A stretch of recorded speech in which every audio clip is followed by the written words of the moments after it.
ప్రపంచం నుండి వచ్చే ఫ్యాషన్లపై ఆధారపడకుండా భారతీయ జౌళి వస్త్ర రంగమే ఇతర దేశాలకు కొత్త ఫ్యాషన్లు పరిచయం చేసే స్థాయికి ఎదగాలని ప్రధానమంత్రి నరేంద్ర మోడీ పిలుపునిచ్చారు.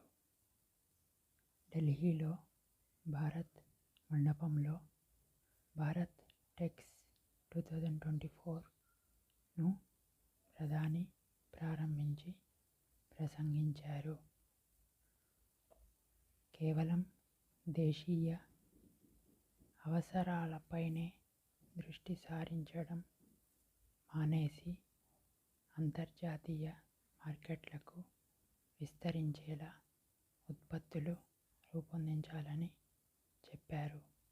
ప్రపంచానికి ఫ్యాషన్ నేర్పిన చరిత్ర మనకుంది. కోనార్క్ ఆలయ శిల్పాల్లోని వస్త్రాలను ఇప్పుడు చూసినా ఆధునికంగా కనిపిస్తాయి.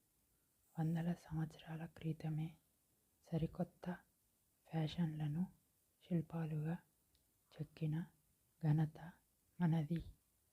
దేశంలో వృత్తులకు అనుగుణంగా వస్త్రాలు ధరించే విధానం శతాబ్దాల నుంచి వస్తోంది. దాన్నుంచి డిజైన్లు నేర్చుకోవచ్చు అని ప్రధానమంత్రి మోడీ అన్నారు. Please like, share and subscribe the channel. Thank you.